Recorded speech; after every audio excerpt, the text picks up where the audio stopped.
Livro de 1 Samuel, capítulo 7. Nós vamos ler um texto que registra o momento em que, sobre a liderança de Samuel, que foi e é considerado então o último dos juízes, ali na transição do período de juízes para o período da monarquia. E aqui ele tem uma experiência de culto, de adoração muito conhecida, né? Quando ele pega uma pedra e diz aqui, Ebenezer, até aqui nos ajudou o Senhor, né? Aqui no capítulo 7. É um momento de vitória sobre os inimigos de Israel, os filisteus. Eu queria ler esse texto para pensarmos juntos sobre a importância da igreja na nossa vida e de celebrarmos este momento dos seus 27 anos também. Então, 1 Samuel, capítulo 7, a partir do versículo de número 2.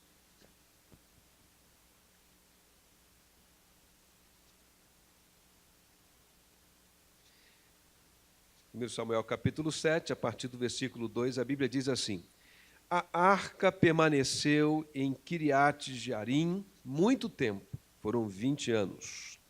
E todo o povo de Israel buscava o Senhor com súplicas. E Samuel disse a toda a nação de Israel: Se vocês querem voltar-se para o Senhor de todo o coração, livrem-se então dos deuses estrangeiros e das imagens de Astarote. Consagrem-se ao Senhor e prestem culto somente a Ele. E Ele os libertará das mãos dos filisteus. Assim, os israelitas se livraram dos Baalins e dos postes sagrados, postes ídolos, e começaram a prestar culto somente ao Senhor. E Samuel prosseguiu: Reúnam todo Israel em Mispá, e eu intercederei ao Senhor em favor de vocês. Quando eles se reuniram em Mispá, tiraram água e a derramaram perante o Senhor. Naquele dia, jejuaram e ali disseram: Temos pecado contra o Senhor. E foi em Mispá que Samuel liderou os israelitas como juiz.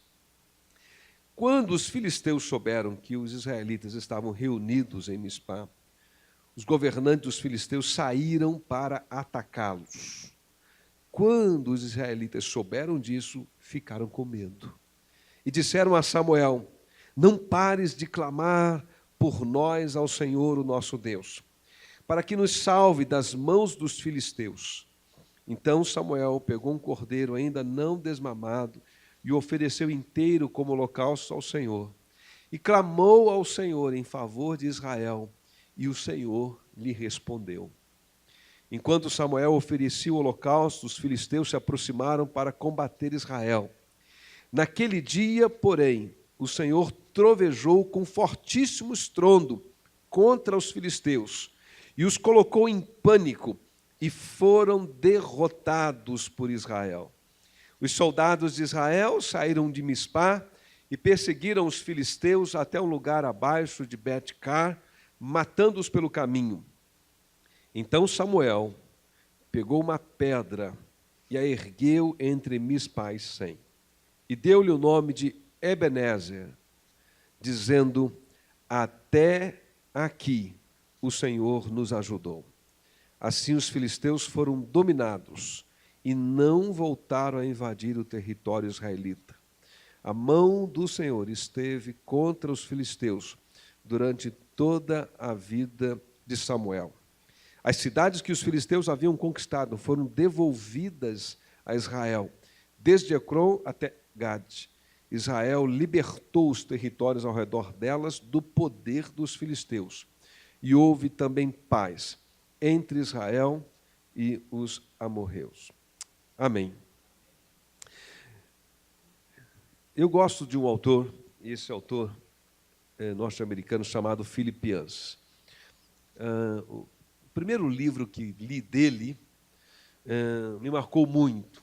Ele faz uma reflexão teológica, não tanto exegética, né?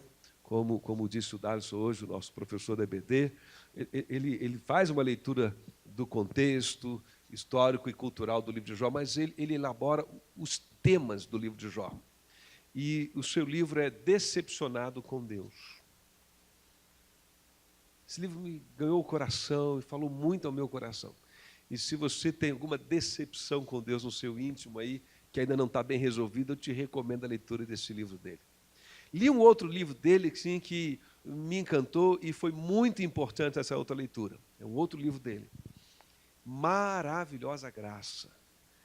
Entra para a literatura cristã evangélica de um modo geral como um clássico, um livro de referência. No momento em que foi publicado, ele trouxe assim uma revitalização de reflexões nas igrejas de um modo geral sobre o sentido da graça. Ele escreveu um outro livro também chamado Jesus, que eu não conhecia. E aí você vai percebendo pelos títulos de alguns desses livros, né, que ele tem uma experiência, né, de marcas, de lutas pessoais com a vida cristã, conforme lhe foi apresentada, especialmente na sua infância. E este livro dele é um outro livro, e eu trouxe minhas mãos para ilustrar e citar algumas frases dele aqui, alguns pensamentos que ele elabora. É um outro livro que achei muito interessante, eu te recomendo. Igreja, por que me importar? Na introdução desse livro, Igreja, por que me importar, ele não conta toda a sua história, né, com a igreja, mas ele já inicia dando como pano de fundo a sua experiência de decepção com a igreja. Criado numa igreja norte-americana, no sul dos Estados Unidos, muito rigorosa nas questões de usos e costumes, enfim. Ele cresce nessa comunidade e a sua experiência infanto-juvenil não foi boa. Não foi boa. De modo que ele, na medida em que ele vai ganhando autonomia para fazer decisões e escolhas na sua vida, não mais levado pelos pais ou por aquele que o conduzia, ele começa a se afastar da convivência da igreja. E ele não cita coisas específicas, mas, de um modo geral, ele fala, né, da memória que ele tem, de muitas contradições no comportamento de um grupo adulto, de alguns líderes da igreja e das pessoas com quem ele conviveu lá, das mais velhas, e que deveriam ser referências e exemplo para ele. Mas ele diz que ele não ficou afastado de Deus no íntimo, a fé não se perdeu por completo. E ele passa boa parte da sua vida afastado do convívio mais estreito com a comunidade cristã, com a igreja, de um modo formal, mas ainda nutrindo no coração um relacionamento, um anseio de um relacionamento com Deus, de oração, de fé, de leitura bíblica. E ele diz que ele encontrou muita gente assim fora da igreja. Muita gente que cultivava no coração um resto mínimo de fé e confiança em Deus e de admiração e de reverência para com o nome de Jesus Cristo, mas que estava afastado da rotina de ir a uma igreja no fim de semana, do convívio com a igreja no fim de semana de modo mais estreito e formal. Mas ele então começa a contar essa experiência, resumidamente, como introdução para dizer que hoje ele congrega novamente numa igreja local e ele estabeleceu vínculos formais novamente na igreja local. E ele, nesse livro, está explicando por que ele fez o caminho de volta para a igreja local. Entre outras afirmações que ele faz, ele diz que ele encontrou, no mundo que a gente vive, muito pouca expressão de graça fora da igreja. De graça, de graça. Depois a gente explica melhor o que esse termo quer dizer, mas fico com essa frase. Mas dentro da igreja, a possibilidade de uma experiência de graça ele encontrou com muito mais frequência. Então é mais ou menos quase que uma decisão lógica, não é? Entre ter mais de uma coisa que é muito boa, né, pagando o preço para ter mais dessa coisa, ou, né, tendo muito menos dessa coisa que é boa, desejando ter mais dela. Então, está no mundo, trouxe muitas experiências que ele reconhece que são boas, porque Deus está agindo para além das fronteiras da igreja, não é? Deus não está confinado no templo. Uma das respostas, um dos significados da resposta de Jesus à mulher samaritana, citado pelo Marco Vicente, tem esse sentido. Quando ela pergunta pelo lugar, é onde eu vou adorar o Senhor? Onde está o verdadeiro culto a Deus? É lá no monte onde meus pais me ensinaram ali, ou lá em Jerusalém, onde vocês judeus defendem que é o templo sagrado de Jerusalém. E aí Jesus dá a resposta, né? Nem lá, nem cá, mas chegou a hora já chegou, em que verdadeiros adoradores adorarão o Pai em espírito, hein? Verdade. É mais ou menos como se alguém perguntasse hoje, pastor, eu quero ter uma experiência com Deus. Eu vou na Assembleia de Deus, eu vou na Universal do Reino de Deus, ou vou na Batista, ou vou na Presbiteriana. Eu diria, meu filho, onde você vai é uma escolha sua, mas só fará diferença se você for em espírito e em verdade. De algum modo, o filipense vai compreendendo essa experiência de que, embora longe da experiência da comunidade local, da igreja, ele possa invocar e buscar a direção de Deus, ele está deixando de desfrutar, de se beneficiar, de provar, de viver uma experiência mais intensa com Deus, porque apesar dos pesares, a igreja abre muitas possibilidades para isso, como nenhuma outra constituição, nenhuma outra comunidade do mundo oferece. Então ele começa a fazer o caminho de volta e ele diz, nesse livro, que ele aprendeu que um dos grandes fatores chaves, né, para que ele pudesse retornar para a igreja foi que ele aprendeu a olhar para a igreja de forma mais madura.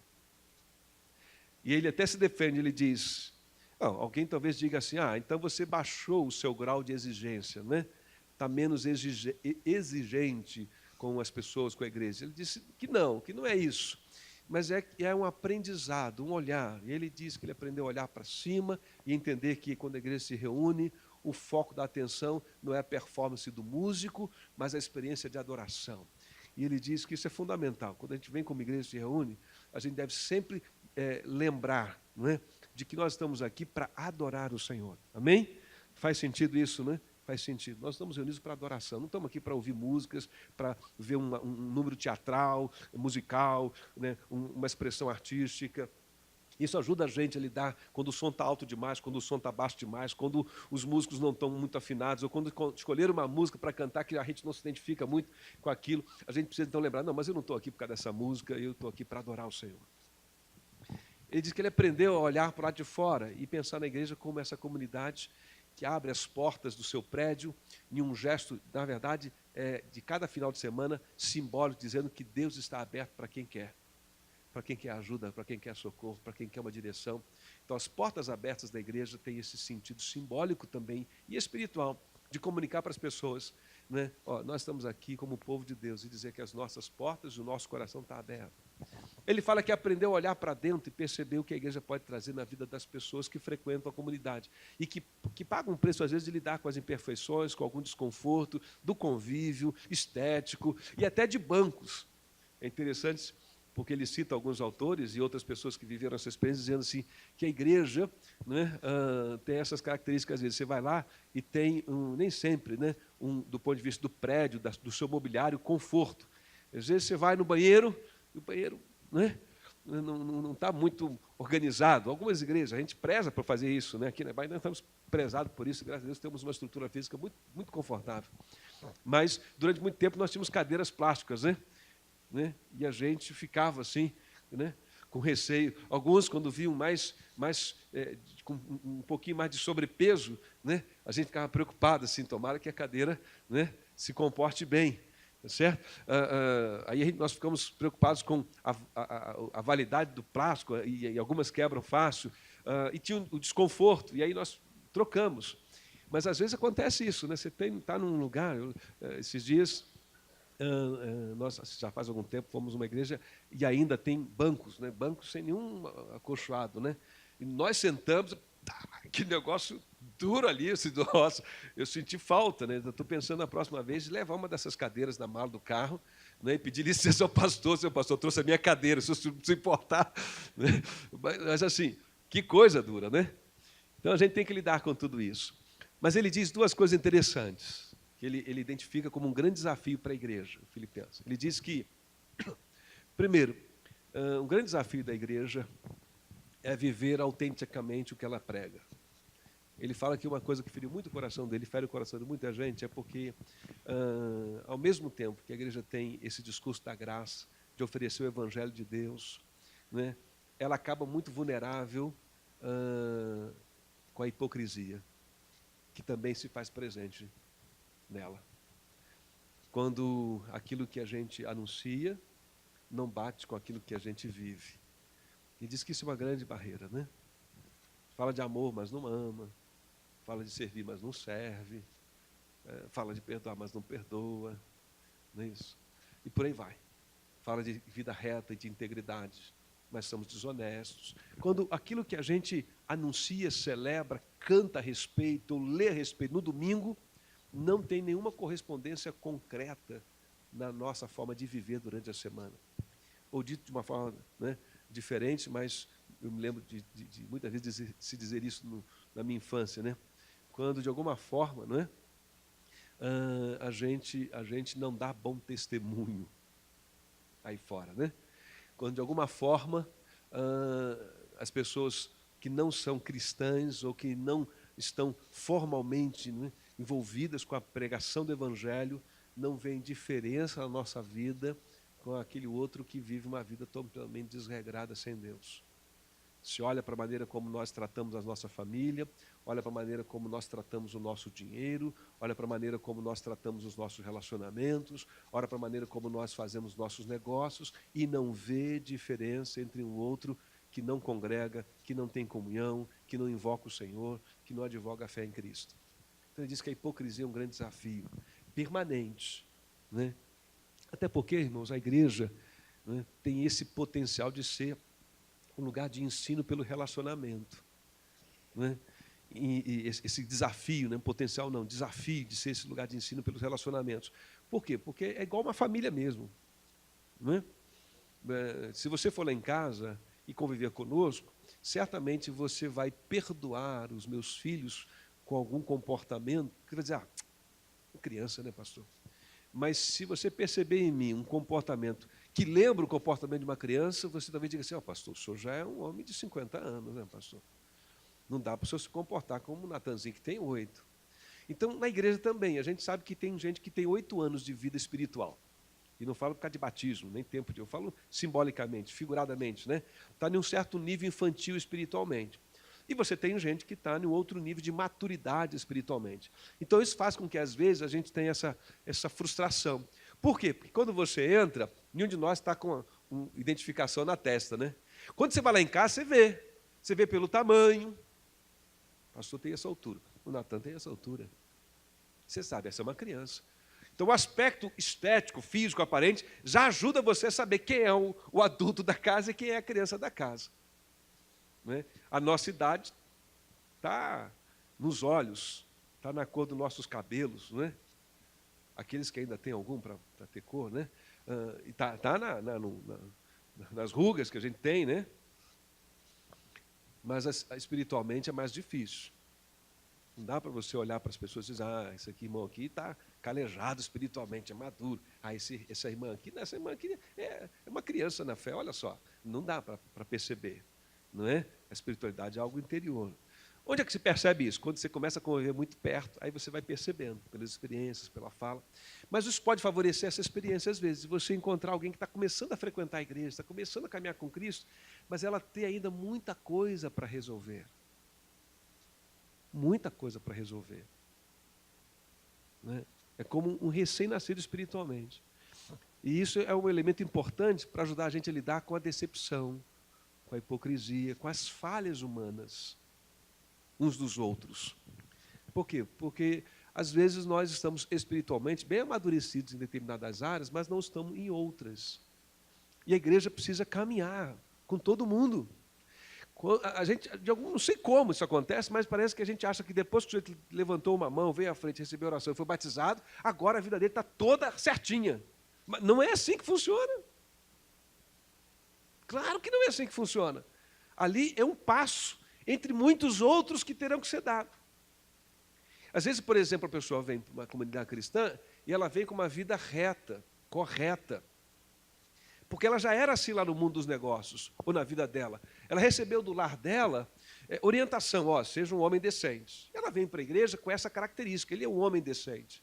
Aceita Cristo, se batiza, então provavelmente o fato dele já ter recebido uma boa educação para ser um homem correto, digamos, apenas a fim de ilustração, nos seus negócios, essa é uma mudança que não se vai se perceber muito evidente na vida dele. Por quê? Porque ele já veio com essa característica e o Evangelho vai dar mais base, mais força para isso. Mas, às vezes, ele é um pai extremamente incapaz, incompetente. é omisso, é ausente, ou briga demais, ou não briga. Ele não tem dado nenhuma evidência de maturidade na sua relação enquanto pai. O que a gente espera? É que o Evangelho, ao entrar na vida deste homem, né, talvez na área da moral, vai ter algum efeito para reforçar o que ele já trouxe consigo, mas talvez a grande consequência seja no aspecto afetivo, emocional, familiar. E a gente tem que saber o seguinte, que no dia que ele aceitou Cristo e foi batizado, ele não sai das águas sabendo ser um homem pai perfeito. Não sai, ele vai ter que aprender. Vamos imaginar diferente, agora preste atenção nesse exemplo, porque eu acho que ele vai fechar bem o que eu quero dizer. Vamos imaginar que este homem chegue e ele seja um bom pai. Seus filhos o elogiam, sua esposa o elogia, ele é amoroso. Mas o que ninguém sabe é que nos negócios, ele é um grande pilantra. Porque ele aprendeu isso. Ele aprendeu que não se pode confiar em ninguém, nem no funcionário, nem no sócio, nem menos ainda no governo. Então ele aprendeu a sobreviver nos negócios, mentindo, enganando, porque se a farinha pouco, o meu pirão vem primeiro, se eu não pegar, alguém pega, se eu não fizer esse negócio escuso, outro vai fazer. Então é melhor esse dinheiro estar comigo, mesmo que seja meio ilícito, né? Porque eu vou fazer um uso melhor dele e tal. Quando ele chega para a igreja, talvez do ponto de vista do afeto com a família, o Evangelho apenas reforce isso na vida dele. Mas do ponto de vista do hábito de fazer negócios de maneira ilícita, ele ainda tenha uma caminhada que precisa ser resolvida. A gente não precisa entender que o fato de ele ter sido batizado naquele dia, né, se ele aprendeu a mentir o tempo todo, a mentira não vai embora no estalar de dedos. Agora, você vê como a gente percebe isso em outras áreas de maneira mais rápida? É porque a gente seleciona algumas coisas, né, por causa, às vezes, até da nossa experiência cultural. Por exemplo, toda vez que chega alguém, ou que chegava, aqui não aconteceu isso ainda, no Rio, e que o pai, a mãe vinha, ou vinha alguém para a igreja, enfim, e chegava para a igreja e dizia, pastor, eu tenho um problema com drogas, né, cocaína, e maconha, e crack, papapá, mas ele veio e ele quer Cristo na vida dele, ele quer se libertar das drogas, etc, etc. Né? Eu nunca passou pela minha cabeça, nem nunca passou pela cabeça da equipe pastoral, né, com quem eu convivi, de outros irmãos da igreja, disse, não, pastor, o senhor ora com ele, batiza e está resolvido. Era unânime. Pastor, nós não temos parceria com o servo, vamos botar ele para o servo. A igreja financeiramente cobria uma despesa e nós sabíamos que tínhamos que levar ele por um tempo de desintoxicação da droga. Levando às vezes meses, às vezes anos lá. Onde há um erro de raciocínio que a gente percebe, e a gente percebeu, é que a gente acha que, do ponto de vista da moral, é só no estalar de dedos. Que do ponto de vista das relações afetivas mal resolvidas, uma oração e um estalar de dedos resolve. Também não é. É igual à dependência química. É preciso tratamento, é preciso reconhecer, é preciso confissão, é preciso uma caminhada. Se nós lembrarmos disso, lembrarmos que nós estamos, cada um de nós, de um estágio, aprendendo a ser como Cristo, isso ajuda a gente a ter menos juízo um do outro. E aí, de novo, faço referência ao Filipenses. Filipenses diz como é que ele faz com a hipocrisia da igreja. Ele diz que ele aprendeu o seguinte, eu deixo com Deus. Ele diz, eu não julgo mais ninguém. Ele diz que o juiz da igreja e o juiz das pessoas é Deus. Então, claro, ele entra, convive, ele sabe que provavelmente vai ter alguma decepção aqui e ali, mas ele resolveu perdoar as pessoas, não julgar sobre elas, porque elas estão numa caminhada. E pode ser que aquele sujeito com quem você disse, nossa, ele é muito mentiroso, amanhã seja um exemplo inspirador de verdade na comunidade, porque ele caminhou de uma vida de hábitos de mentira para uma vida de hábitos novos em Cristo Jesus, como nova criatura de verdade. Aquele homem que chegou e a família estava destruída, pode caminhar no processo de renovação e restauração espiritual familiar, de tal maneira que, passado alguns anos, ele se torne uma referência familiar. Quem chegou depois diz, nossa, não sabe, né, quanto tempo custou, qual foi a caminhada da igreja. Então eles resolveram não criticar mais ninguém, não ser juiz de ninguém. Acho que esse é um bom conselho da experiência desse homem. Mas ele diz uma segunda coisa, ele diz também que um grande desafio para as igrejas, e para ele também foi, é a barreira cultural. Ele diz que a igreja precisa ser sensível culturalmente. na maneira como ela organiza o seu trabalho, na maneira como ela organiza os seus horários, na maneira como ela escolhe suas músicas. E ele faz, ainda que ele diga que ele admira muito, né, a tradição, mas ele faz essa observação. A igreja precisa ser, do ponto de vista da sua organização, se modernizar, se atualizar. Né? Então, ele até fala sobre isso. Qual é a instituição humana, organização da sociedade, em que você entra lá e tem um conjunto de assentos dos séculos passados? Só a igreja. Né? Porque esse formato de bancos de madeira corrida, isso você não encontra no cinema, você não encontra no teatro, você não encontra no clube, você não encontra em lugar nenhum da sociedade mais, mas encontra em muitas igrejas ainda. Né? É porque a gente, como líder da igreja, a gente vai botando no banco, bota mais gente, né? Chega para o lado aí, chega para o lado, vai espremendo. Né? Quando você bota cadeira, se são 6 cadeiras, você sabe 6 pessoas, né? Mas se você tem um banco do tamanho de 6 cadeiras, você bota 10 pessoas tranquilamente, né? Com jeitinho. Diz, chega um pouquinho para o lado aí, meu irmão, tira essa Bíblia aí.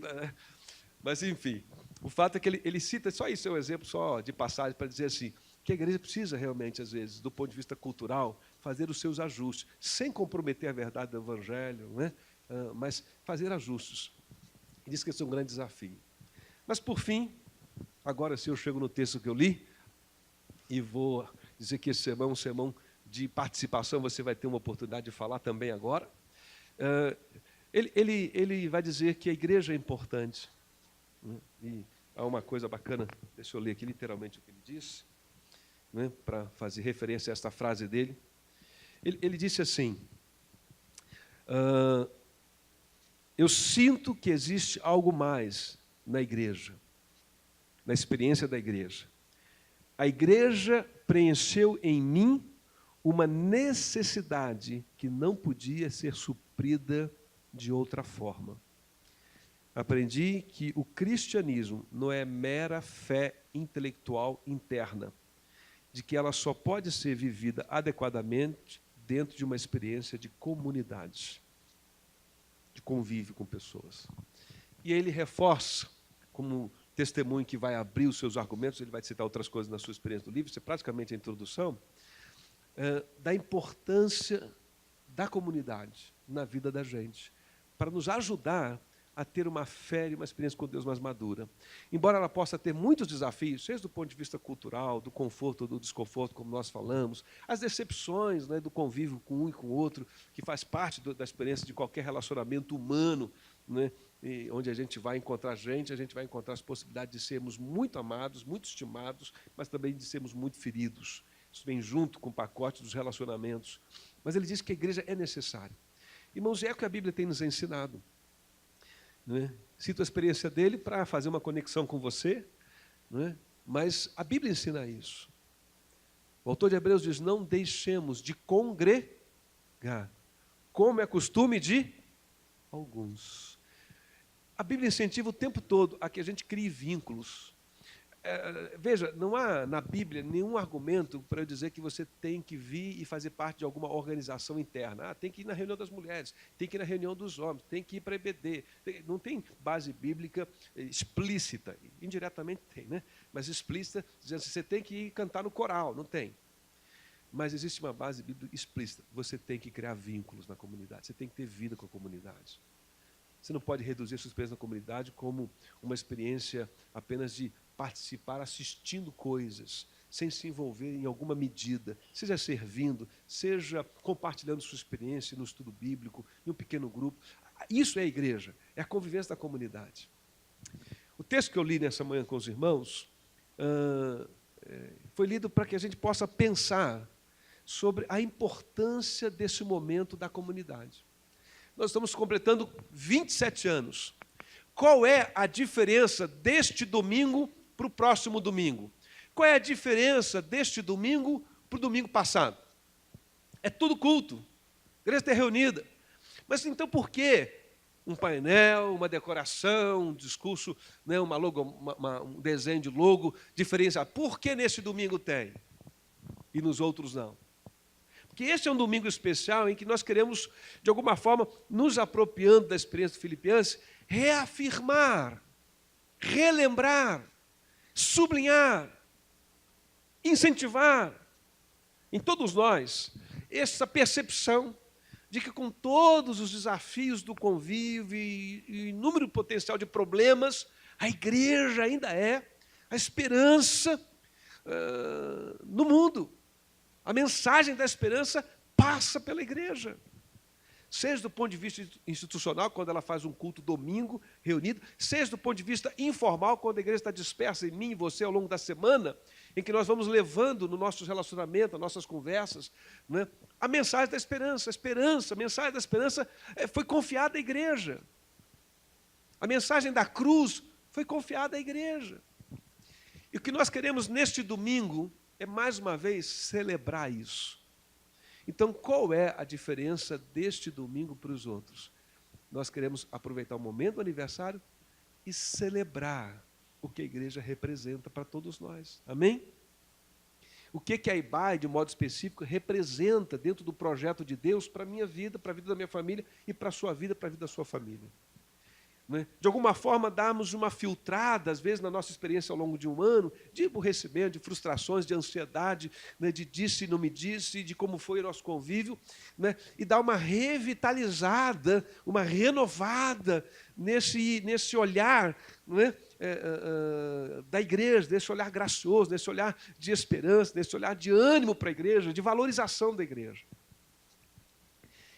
Esse texto é interessante, ele conta um momento em que Samuel, como o juiz, o que liderava, uma espécie de líder, sacerdote, conselheiro, enfim, pense dessa forma, para simplificar a explicação do texto, como esse líder espiritual, em que ele via esse momento, olha gente, se nós queremos mais da parte de Deus, temos que acertar a nossa vida com Deus. Ele faz uma convocação para a santificação, ele diz, vamos renovar o nosso compromisso com Deus, vamos abrir mão dos ídolos, a gente tem relaxado, muito ídolo por aqui, Astarote, tantos postos de ídolos, vamos jogar fora esse negócio todo, vamos renovar o nosso compromisso com Deus. E o povo diz, vamos sim. E aí eles fazem isso, se reúnem para um culto. É um momento, então, de renovação espiritual. Mas o inimigo, irmãos, não respeita. O adversário do povo de Deus, os filisteus, não quer saber se é dia santo. Não quer saber se eles estão cultuando o Senhor. Né? E o diabo, nosso adversário, também não quer saber se é aniversário de 27 anos da IBAE. O diabo não olhou assim, hoje é dia de aniversário, 27 anos da IBAE, esse domingo vou dar trégua para esses crentes. Segunda-feira eu volto na ativa. Segunda-feira eu volto para tentar, para perturbar, porque hoje é domingo, deixa eles estão em festa, deixa eles. Não. Eu acho que, na verdade, quando a gente reafirma e se reúne como igreja para reafirmar o valor da igreja, eu acho que isso dá um alerta lá, no sistema de espionagem do diabo, do Satanás, e ele diz, opa, esse pessoal está de novo aí pensando no valor do evangelho e da igreja da vida dele, vamos atrapalhar esse negócio. E aí Samuel clama, porque ele chega a informação, eles clamam a Deus, eles oram ao seu Senhor, tem misericórdia da gente, nos livre. E a Bíblia diz que Deus, então, faz alguma coisa extraordinária, sobrenatural. Tem trovão, tem terremoto, sei lá, e eles ficam confusos, começam a fugir. Israel se empenha de coragem, persegue e vence os filisteus. E foi uma coça grande, porque a Bíblia diz que depois daquele dia, eles nunca mais se meteram com Israel, enquanto Samuel foi juiz. Então, foi uma surra e tanto que eles levaram. Recolheram. E aí Samuel pega uma pedra e faz um marco. É como se ele estivesse inaugurando alguma coisa. Igual quando a gente inaugurou a fachada da igreja, Igual quando foi lançada a pedra fundamental desse prédio, faz aquela cerimônia, todo mundo se reúne, aí ele diz, Ebenezer, Até aqui nos ajudou o Senhor, Ebenezer, pedra de ajuda, Um marco, para nós lembrarmos isso.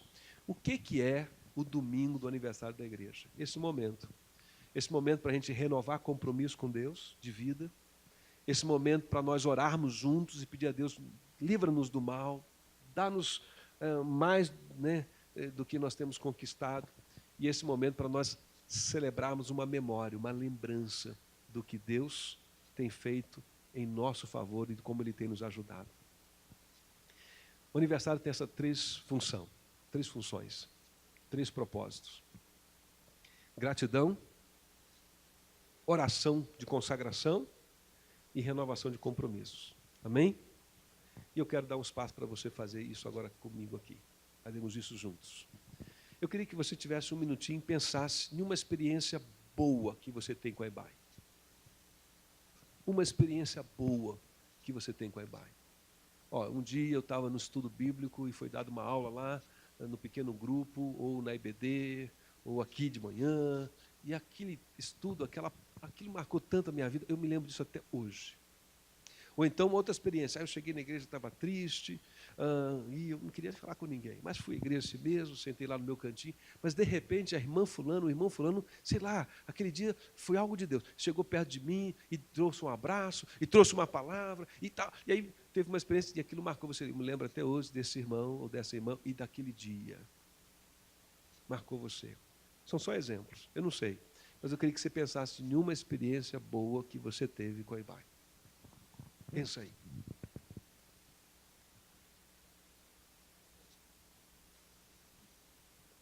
Pensou? Agora oportunidade para você falar. Quem tem uma memória feliz que possa, do ponto de vista público, compartilhar? Valdilete, fica de pé, Valdilete. Nós estamos sem microfone sem fio, irmãos, então não dá para correr o fio, né? E os irmãos vão falar dos seus lugares.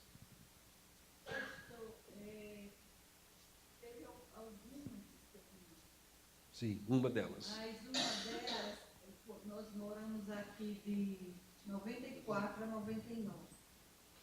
Daí nós voltamos para Natal e eu havia dito para o pastor Genildo, até brincando com ele, eu vou plantar uma plantinha aqui na sacada do prédio onde eu morei, porque eu vou voltar para a igreja. Vou ter fé que eu vou voltar. E em 2000...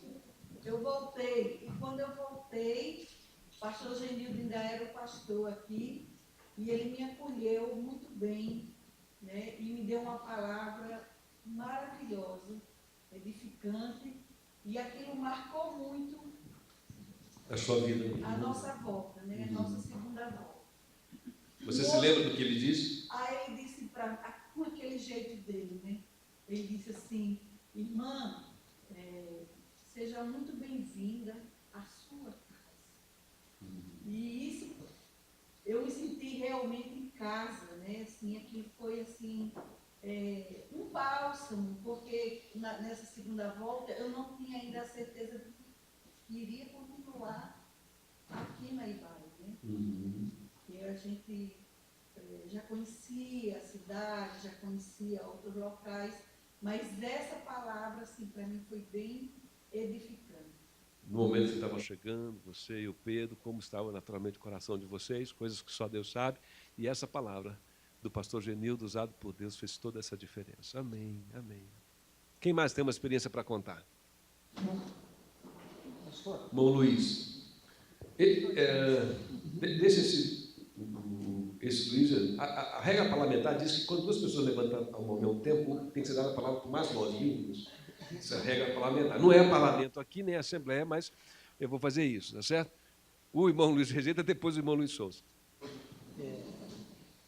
Não no tempo da IBAI, antes da IBAI, pode ser? Pode ser. Fica de pé aí. É a mesma igreja. Só mudou de nome. O endereço, inclusive, continua o mesmo. Deve ter sido lá em 63, por aí. Um pouquinho mais para frente, eu já era casado. E então, naquele tempo antigo, pela igreja da pessoa que era minha, nunca, naquela época, as igrejas costumavam fazer um intercâmbio. Vinham pessoas de outras igrejas fazendo trabalho em outras igrejas, e era algo assim bastante comum naquela época. Bom, eu já tinha passado por vários momentos de lindo prevenção de pastores, mexeram comigo, coisa e tal, mas eu não tinha nada aquele passo importante. Dizer assim, eu aceito Jesus como meu Salvador nesse momento. Mas numa desses intercâmbios, uma igreja de São Paulo, aqui, e uma moça na frente, ela declamou uma poesia. E eu gosto de ouvir poesia. E aquilo mexeu bastante comigo. A pregação do pastor foi bastante emocionante, mexeu bastante também, mas a poesia mexeu mais comigo. Depois do culto eu fui cumprimentar o pastor, coisa, e não sei como foi, uma irmã minha disse para ele, nós somos irmãos, mas só irmãos. Ela achou que na fé ainda não éramos irmãos. Só de sangue. Só de sangue. E daí então o pastor me fez o convite. Mas não precisava fazer o convite. Aquela poesia já tinha Tocado. tocado. E foi assim que ele fez uma oração. E foi assim. Eu cheguei em casa e falei para ela, aqui uma coisa que eu estou falando. Ele disse, não precisa. Eu já sei que se aceitou Jesus, é só por hoje. Amém. Amém. Obrigado, irmãos, por compartilhar a sua experiência. Muito obrigado. Encontrou Jesus aqui, não é? Bom, Luiz Souza. Eu, apesar de morar a 400 metros aqui da Iguaí, teve uma fase da minha vida que fiquei 3 anos sem vir na igreja, por causa do acidente que eu tive. E tinha um ritual todo domingo, mais ou menos 9h40, 10 horas da noite, que eu não via a hora da Vera chegar do culto, eu ficava sozinho lá deitado, a Vera chegar, eu não via a hora dela sentar do meu lado e falar, Luiz, o irmão tal te mandou um abraço, o irmão tal te mandou um abraço, a irmã tal te mandou um abraço, a irmã tal era pelo menos 15 por domingo, 18 por aí. Aí ela falava, o irmão tal tem orado muito por você, a irmã tal tem orado muito por você. E aquilo me dava uma força, eu ficava animado. Até o outro domingo, quando ela chegava, eu não via a hora. E um belo dia, eu já estava muito desanimado, né, porque foi uma fratura de fêmur, uma cirurgia mal sucedida, uma trombose, e de mês em mês ia no médico e a coisa não evoluía, eu estava muito desanimado. Até que um determinado dia, uma pessoa aqui da igreja chegou para mim e falou, irmão Luiz, na Páscoa o irmão vai estar conosco lá na igreja. Eu sempre digo, Deus me deu algumas aptidões, mas me deu uma fé muito pequena. Minha fé é pequena, isso é admiro. Mas esse irmão falou, na Páscoa o irmão já vai estar lá conosco na igreja. E eu não acreditei. Mas, passado um pouco, eu fui no médico, e o médico falou para mim, criou calócio. Agora já colou, é só fazer um pouco de fisioterapia e você vai começar a andar. E na Páscoa eu vim. Até o pastor Natan já estava aqui, nós fizemos um culto de ação de graça. E esse irmão que falou isso foi o irmão Juraci. Né? E nesse dia ele falou para mim, dia que ele falou que eu vinha, ele falou, desde que você passou pelo acidente, eu não esqueci de orar por você um dia. Eu acho que nem eu orei todo dia por mim. Ele falou para mim, eu orei por você todos os dias nesses 2 anos e pouco. E depois uma outra pessoa falou, eu orei por você todos os dias também, a irmã Emília. Então, irmãos, isso aí me emociona. Sim. É o que eu tinha que dizer. Obrigado, Luiz. E nos emociona a todos nós, né? Sem dúvida, sem dúvida. Obrigado por compartilhar. Quem mais tem uma história para citar? Uma memória de uma experiência, em um determinado momento, diz, olha, isso aqui foi muito especial para mim, eu me lembro com alegria.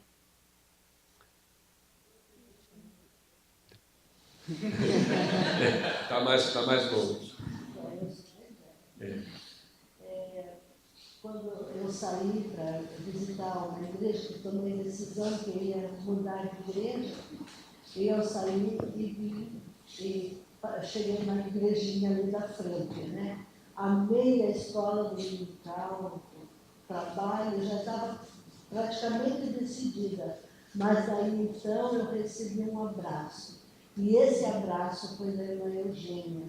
E esse abraço, esse calor, esse carinho, eu estava na minha casa, como a irmã falou lá, agora essa é a minha casa. E eu sou muito feliz lá em Paz. Amém. Graças a Deus. Amém. Um abraço, né?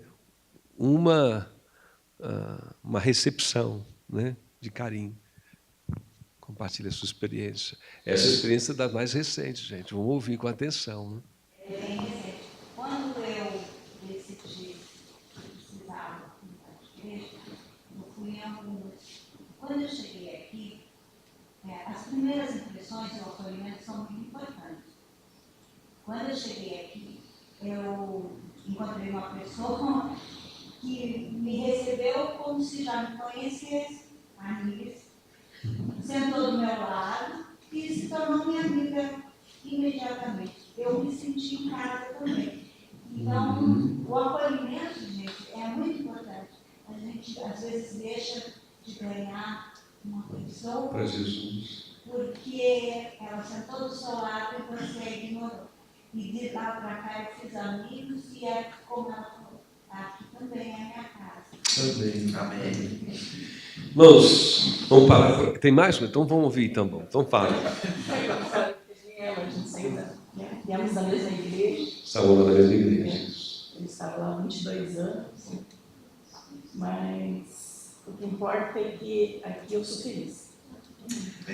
O acolhimento também fez toda a diferença. Tanto das irmãs como dos irmãos. Né? De modo E geral. também porque naquele momento eu falei, pastor, eu precisava conversar com o senhor. Então vamos conversar de quarta-feira, ou quinta, porque eu vou viajar. Ele não deixou para depois para mim. E isso também fez toda a diferença. Obrigado. Aquele momento que você precisa, que nem um filho, né? A gente muitas vezes quer conversar, a gente tem que largar tudo que está fazendo Para dar atenção. e dar atenção, porque pode passar aquele momento e ficar uma decepção, alguma coisa, né? Ou não tinha tanta importância. Mas realmente, eu me sinto muito feliz. Ok. Amém. Irmãos, Sebastião. Ok, então vamos lá. Bruna também. Aqui eu sou mais novo, mas a Bruna vai ser mais nova de todos. Então, Sebastião e depois a Bruna. Bem nossa, pelo menos a minha juventude toda eu passei aqui em relação até agora, a família e tal. Mas, assim, tem dois pontos que, primeiro, assim, acredito eu que principalmente quando a gente tinha a questão dos corais aqui, né, questão principalmente Natal e tudo mais, aí, além do grupo Atos, né, na época, mas assim, principalmente quando a irmã, esqueci do nome dela, mas é o Valdo, né? Marli. Isso, quando a gente tinha um grupo ali, no caso, de cantata e tudo mais, né? Ali, naquele momento que a gente estava lá, eu me sentia como família, né? No caso, assim, a Ibai trouxe família, porque é o que eu tinha lá na minha distância com meus pais, a minha família comigo. E o último ponto é que aqui que eu trouxe meus filhos, né? Eu mostrei meus filhos aqui, né? Graças a Deus e a Deus que eles têm nós. Casou, teve filhos, é isso?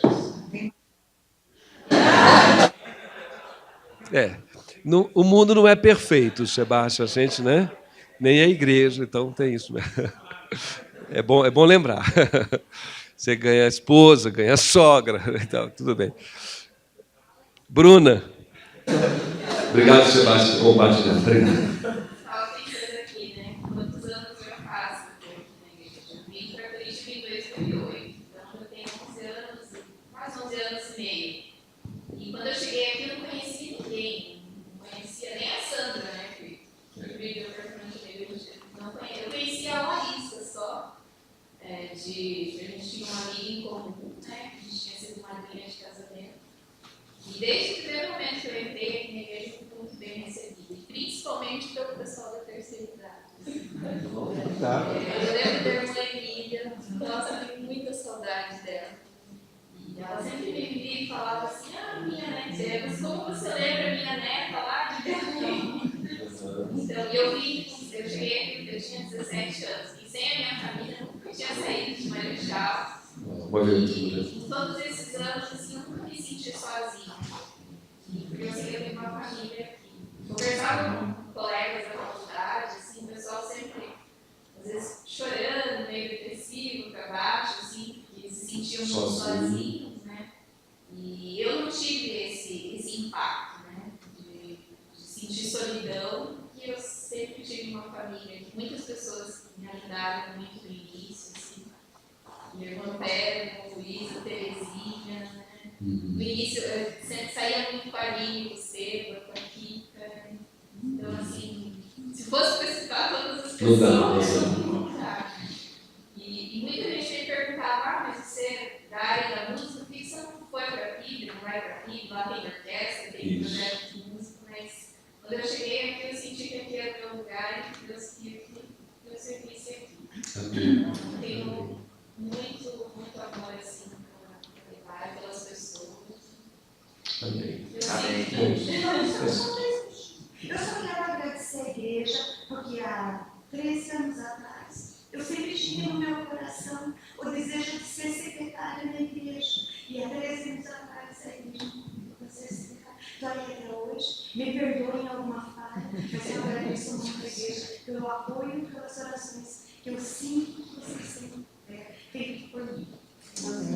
Amém. Obrigado por compartilhar. Você tem nos abençoado como secretária, muito. De verdade. Irmãos, eu preciso parar aqui para esse momento, tá certo? Que isso é só a introdução do sermão, agora que eu vou começar. Não, estou brincando. Gratidão e louvor a Deus. Nós estamos nesse domingo reconhecendo isso, que Deus fez, como o hino que nós cantamos no início, coisas grandes. Mas a gente fala assim, de modo geral, que coisas grandes? Essas. E do ponto de vista humano, pode parecer tão pouco, né? Uma poesia num culto. E alguém na porta da igreja, né, sinaliza para o pastor ou quem está com ele, não, eu tenho Cristo na minha vida. Mas uma poesia. Um abraço de alguém. Um abraço de alguém. Uma palavra-chave. Esta é a sua casa. Não foi um estudo bíblico sobre o que a igreja é. Não se falou sobre eclesia. Se falou, esta é a sua casa. Não é? Um convite para servir, não é? Um recado mandado, gente. Diz para ele que eu estou orando. Diz para ele que eu mandei um abraço. Para alguém que foi lembrado porque está sem poder vir à igreja, né? Uma palavra de fé para um outro que tem uma pequena fé. Na Páscoa você vai estar lá. Lembrei dos 4 amigos que pegaram um aleijado, né, e levaram até lá.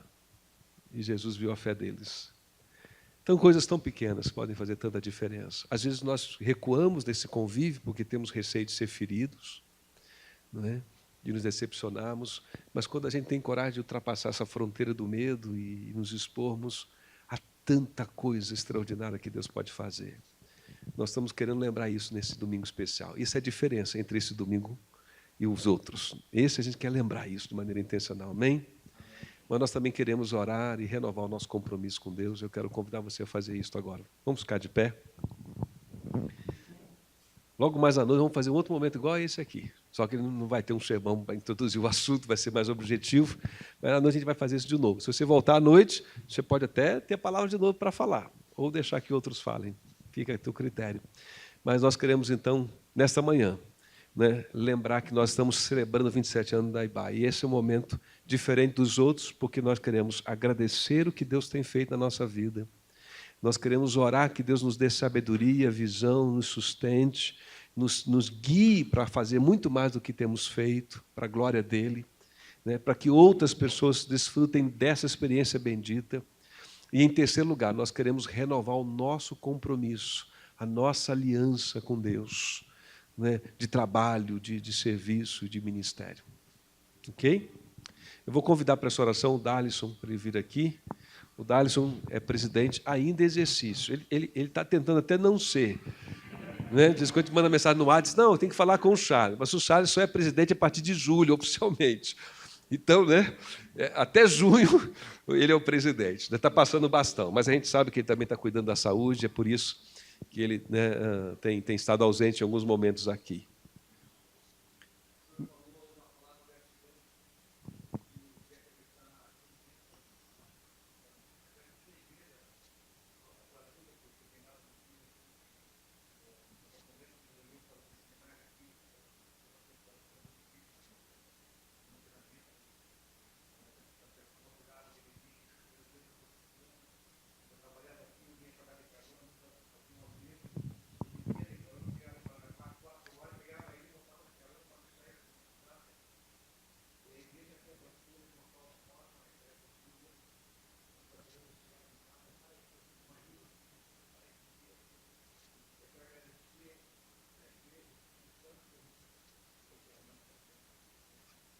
Amém. É a palavra de um pai, não é isso? E o seminarista virou presidente da igreja. Vamos orar e agradecer. Vamos orar, irmãos. Deus, graças te damos porque o Senhor é bom. Graças te damos pela nossa igreja, Pai, que tem nos acolhido de maneira muito especial e tem acolhido tantos, Pai, e tem abençoado tantas vidas. Obrigado por ter colocado essa igreja nesse lugar. Obrigado por o Senhor ter despertado este carinho, este amor, Pai. Te louvamos nesses 27 anos, Deus, porque o Senhor é bom. Porque o Senhor tem sido nossa força, o Senhor tem sido nosso escudo, o Senhor tem sido aquele que nos fortalece, Pai. Obrigado, Deus, porque aqui nessa igreja temos a oportunidade de testemunhar do Teu amor. Temos a oportunidade de manifestar a Tua graça, Pai. Há tantos que uma vez aqui passaram e levam boas lembranças de Ti através desta igreja. E outros, Pai, que talvez nem conheçam, mas foram abençoados por esta igreja também. Muito obrigado. Pai, que nos próximos anos possamos manifestar mais e mais este Teu amor. E possamos, Deus, demonstrar como que a Tua graça é maravilhosa. E que cada membro, Pai, possa desfrutar deste amor e levar aos outros, em nome de Jesus. Que possamos ser referência naquilo que é o Evangelho, Pai, e naquilo que o Senhor espera de nós. É o meu pedido e agradecimento por tudo, em nome de Jesus. Amém. Amém. Vamos cantar esse hino.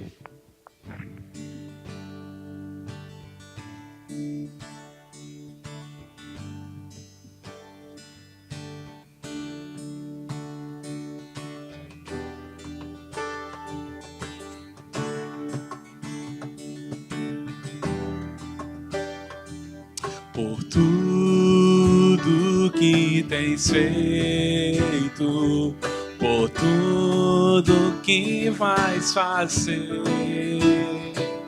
por tuas promessas e tudo que és, eu quero te agradecer com todo o meu ser. Por tudo que tens feito,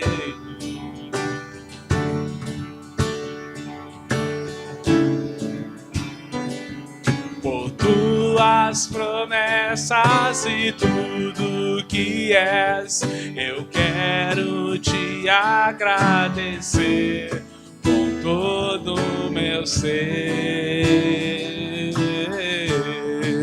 Somente te agradeço, meu Senhor.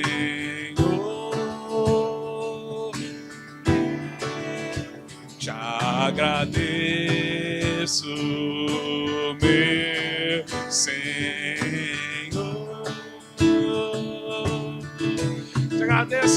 Te agradeço por me libertar e salvar, por ter morrido em meu lugar. Te agradeço,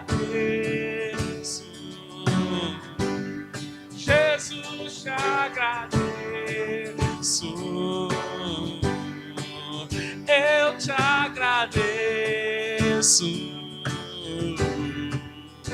Te agradeço.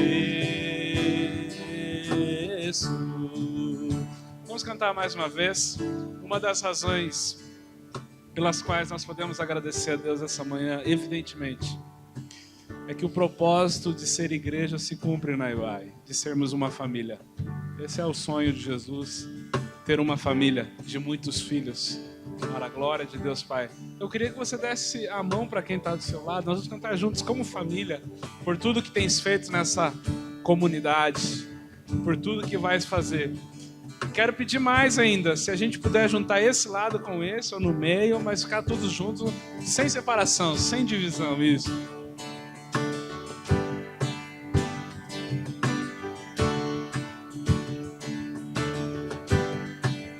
Yes. Por tudo que tens feito, por tudo. Tuas promessas, por tuas promessas e tudo que és, queremos te agradecer com todo o meu ser. Te agradeço. Te agradeço, meu Senhor. Te agradeço,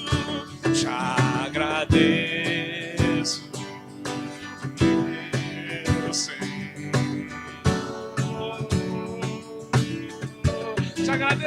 Te agradeço por me libertar e salvar.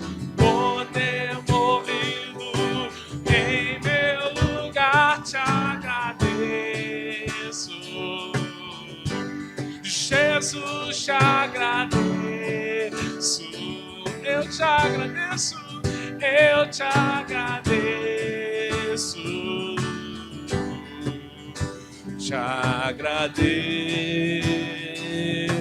te agradeço por me libertar, te agradeço por me libertar e salvar, por ter morrido. Em meu lugar te agradeço, eu te agradeço, eu te agradeço, eu te agradeço, te agradeço.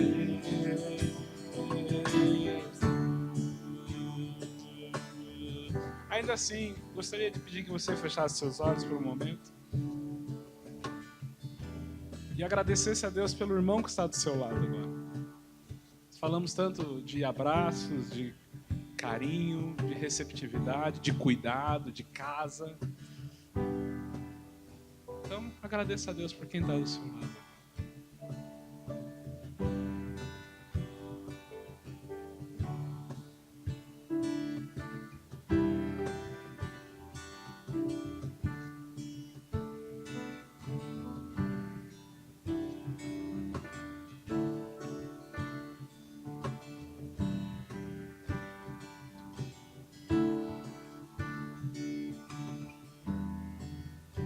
Senhor, nós te damos graças por ser família. Obrigado por essa igreja ser acolhedora, Senhor. Obrigado pelo carinho, pelos abraços, pelos compromissos de oração, compromissos de cuidado, Senhor.